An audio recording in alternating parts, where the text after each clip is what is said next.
sikap. Halo Sista, semoga kalian sehat walafiatun hasanah. Film kali ini menceritakan tentang seorang pria yang berprofesi sebagai seorang gigolo, yang melayani kepuasan seks tante-tante gurih, janda muda, mama-mama kurang kasih sayang. Baiklah, tanpa banyak bangkek di awal, ada gigolo potong kuku. Kalian belum subscribe channel aku? Mantap!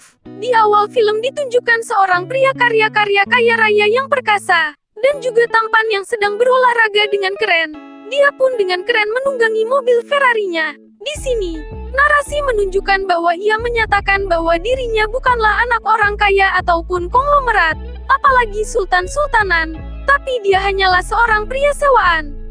Scene kemudian memperlihatkan ibunya sang karakter utama bernama Fung, yang sedang memotong daging bebek, karena usaha ibunya si Pitung adalah tukang daging bebek. Lalu, si Fung meminta uang kepada ibunya untuk membayar tagihan uang les.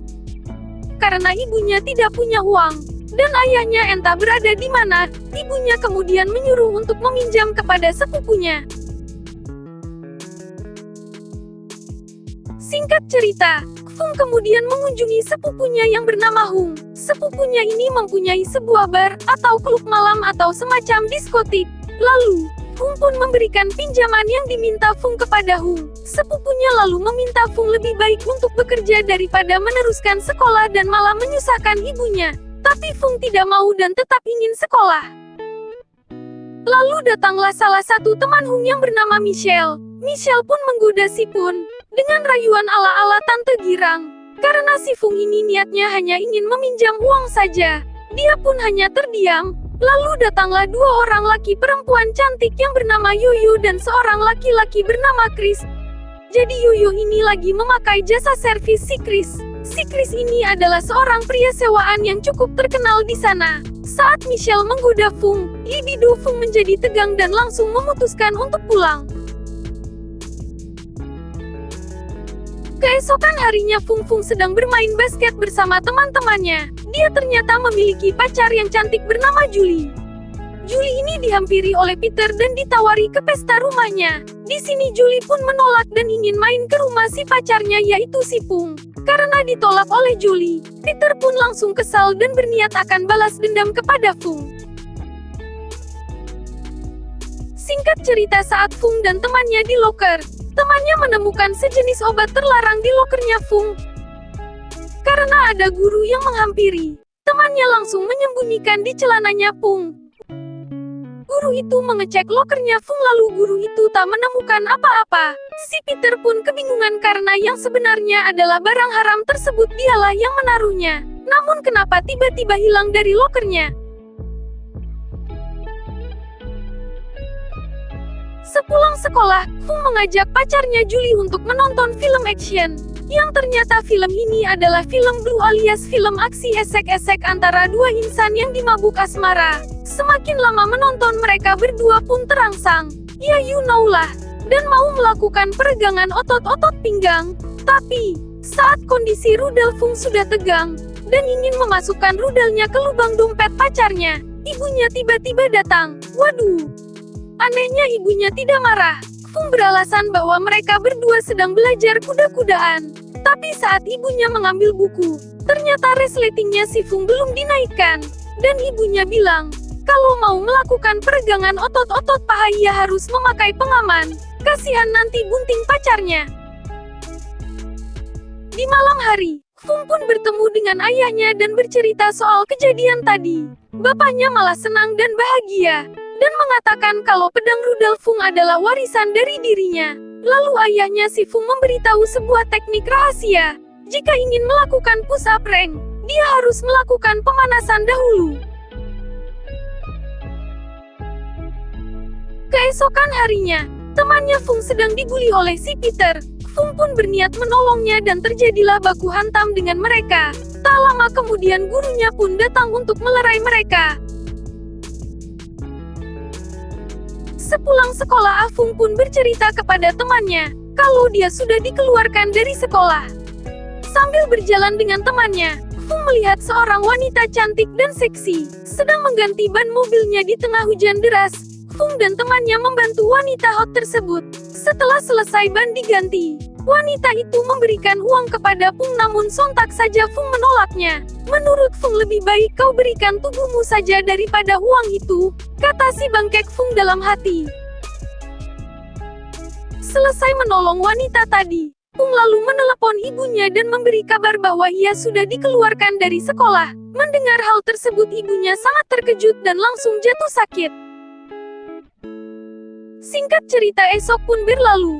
Fung bekerja menjadi tukang bersih-bersih di bar milik sepupunya. Ia pun sontak saja menjadi perhatian wanita-wanita sangean di bar dan horny, karena melihat ketampanan si Fung.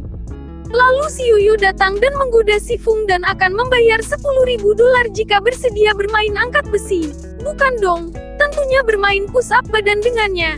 Fung pun mencoba untuk tetap tenang, tapi ternyata Yuyu lebih beringas dengan mengajak Fung ke teman-temannya. Tanpa basa-basi Yuyu langsung membuka celana Fung, dan terkejutlah Yuyu karena rudal milik Fung ternyata besar juga. Wadidaw wadidaw wadidaw wadidaw wadidaw. Sontak saja itu membuat Yuyu semakin berhasrat. Dia pun mencoba melakukan pemanasan dahulu sebelum melakukan olahraga angkat bokong. Tapi Fung sudah cerot duluan sista sebelum main. Karena kejadian itu Fung pun ditertawakan hahaha. Karena malu, Fung pun pergi dan dia pun lalu merenung, dan berdiam diri sambil merokok. Di situ dia bertemu dengan Chris, sang pria sewaan senior. Chris bercerita mengenai hal tadi dan Chris bilang kalau itu adalah hal yang wajar. Chris langsung menawari Fung untuk menjadi pria sewaan dan menemui kliennya. Singkat cerita ternyata kliennya adalah seorang wanita yang gemuk dan memiliki nafsu makan tinggi. Fung pun merasa ditipu oleh Chris dan sialnya. Ketika mereka berusaha bermesraan ternyata ada si Peter yang sedang memfoto mereka. Si Peter langsung mengirimkan foto itu ke Julie. Mengetahui hal itu, pacar Fung si Julie langsung memutuskan hubungannya dengan Fung pada saat itu juga. Fung lalu menemui ayahnya yang sedang mengamen-mengamen. Ia mengatakan bahwa ibunya sedang sakit dan ia sudah dikeluarkan dari sekolah. Dia juga bilang bahwa dirinya sudah menjadi seorang pria sewaan alias go. Ayahnya memaklumi apa yang dilakukan oleh anaknya, karena keadaan ekonomi bukan karena nafsu. Lalu ayahnya ini menyuruh anaknya untuk pergi menemui seseorang bernama Akson. Dia adalah raja di raja dari pria sewaan. Dan Fung disuruh belajar menjadi pria sewaan yang mantap. Dan sekalian Fung disuruh menagih hutang milik ayahnya sebanyak $30 juta. Malam harinya, Fung menemui Yuyu dan Yuyu pun menjadi sangat jutek. Karena pelayanan Fung kemarin, Yuyu malah menyuruh pergi ke tempat Michelle, karena Michelle sedang membutuhkan jasa persewaan. Keesokan harinya Fung pergi ke tempat Michelle, dan tubuhnya sudah menjadi meja makanan. Di situ ia rebahan tanpa memakai apapun alias telanjang bulat. Wow. Kemudian Michelle dan teman-temannya makan bersama di atas badannya. Dan tiba-tiba ada seorang nenek-nenek yang juga mau makan. Tapi nenek itu salah makan, dan malah pedang Fung yang digigit karena dikira sosis. Sontak Fung langsung teriak.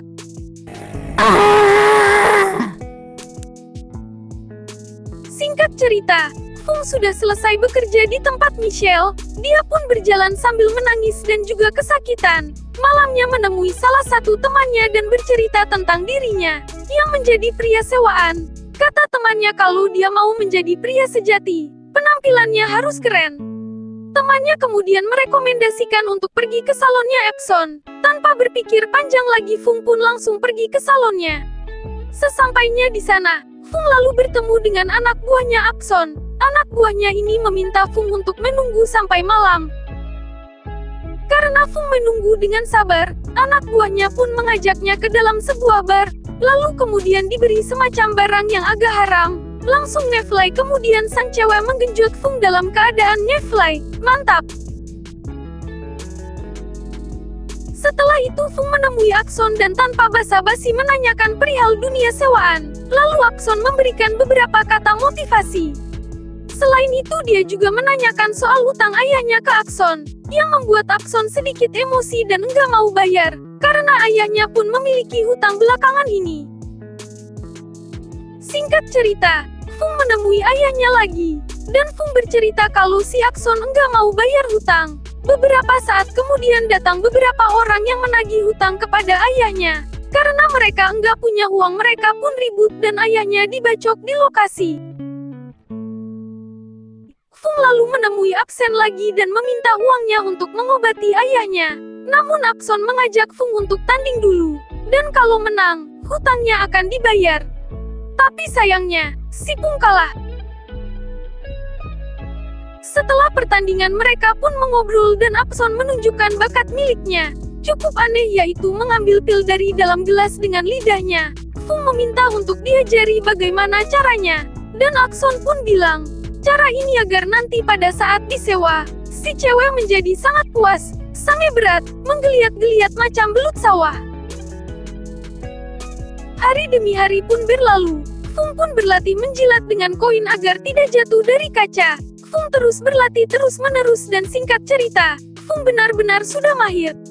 Kemudian Fung pun menunjukkan hasil latihannya kepada Akson dan akan dipraktekkan kepada anak buah Akson. Lalu hasil latihannya pun benar-benar berhasil, dan anak buah Akson pun menggeliat-geliat layaknya belut yang digoreng hidup-hidup. Singkat cerita, Fung pun langsung keluar dan menemui Yoyo, lalu mengajak Yoyo untuk adu rudal dan dompet. Yoyo pun langsung lemas karena permainan hebat si Fung. Fung selanjutnya menjadi pria sewaan yang banyak dipesan oleh tante-tante girang, wanita sange, dan janda-janda tanpa belayan. Mantap, mantap, mantap, mantap, mantap. Selanjutnya Michelle juga ingin memesan pun dan seperti biasa, mereka melakukan pergelaran adu batang dan dompet sampai si Michelle merasa sangat puas. Scene pun berganti. Fung menemani temannya untuk syuting film Raja Pria Sewaan. Kerennya menurut sutradara ini temannya tidak cocok memerankan karakter tersebut. Fung pun diminta untuk menggantikan temannya.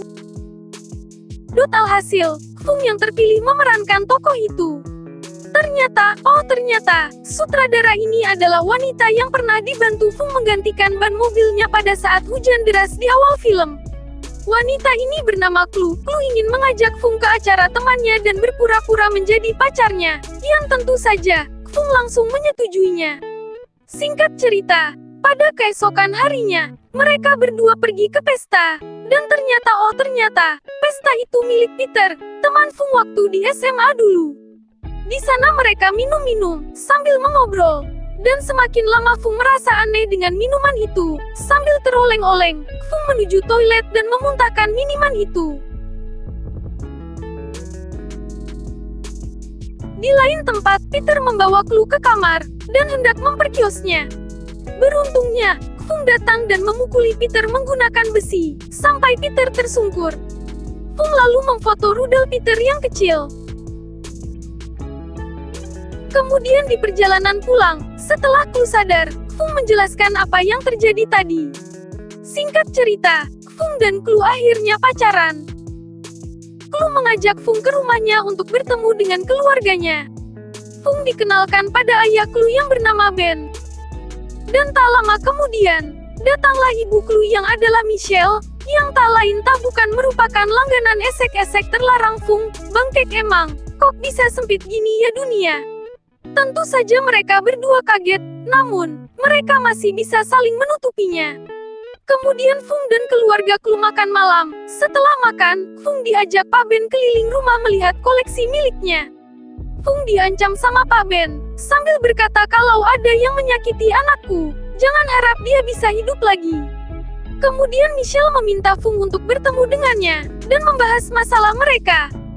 Fung telah memutuskan untuk menjadi seorang aktor saja, dan berhenti menjadi pria sewaan. Sedangkan Michelle bersikeras tidak memperbolehkan Fung berhenti menjadi gigolo.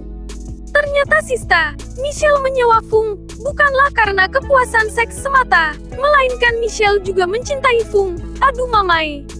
Dan Michelle gak rela, kalau pemuas nafsu birahinya jatuh ke tangan anaknya. Keesokan harinya, Fung akhirnya jujur kepada Clue, bahwa dahulu dia adalah seorang pria sewaan. Namun, karena Clue sudah terlanjur cinta kepada Fung, dia tidak meninggalkan Fung. Di lain tempat, Michelle sedang bersedih pun minum-minum, karena orang yang dia cintai malah jadian dengan anaknya sendiri. Michelle pun teler dan tertidur dengan keadaan laptop masih menyala, yang sedang memutar video si Michelle dan Fung sedang adu batang dan dompet.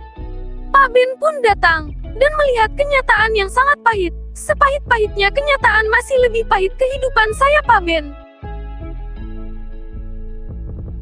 Saat Fung dan kru jalan berduaan, Fung tiba-tiba diculik, dan dibawa ke tempat Pak Ben. Pak Ben pun marah semarah-marahnya kepada Michelle. Bahkan saking emosinya, Pak Ben menyuruh anak buahnya sendiri untuk mengaduk-aduk tubuh aduhai istrinya sendiri secara bergiliran. Wawawa dididi dada wawawa, mantap nih. Pak Ben pun berniat untuk membunuh Fung, namun Klu akhirnya muncul dan menahan ayahnya. Klu memohon untuk tidak membunuh Fung, kemudian Michelle yang udah bermandikan cairan sperm pun datang, dan menodongkan pistol ke arah Ben. Dia pun langsung menembak kepala Ben yang lemah syahwat, sampai dia modar. Klu yang kesal langsung memukul ibunya sendiri, dan Michelle menusuk perut anaknya dengan pisau. Fung pun bangkit, dan menodongkan pistol ke arah Michelle, dan langsung menembak ibunya Klu sampai modar. Sambil menangis, Fung membawa Klu ke rumah sakit. Scene diakhiri dengan memperlihatkan Fung yang telah kaya tajir melintir bak sultan-sultanan. Ternyata, kekayaan Fung ini didapat setelah Pak Ben meninggal. Fung ternyata mengambil alih kekayaannya dan Klu pun terlihat selamat. Dan setelah narasi yang berjibaku dengan cairan putih lengket, akhirnya film pun berakhir. Oke, terima kasih yang udah nonton. Jangan lupa subscribe ya Sista.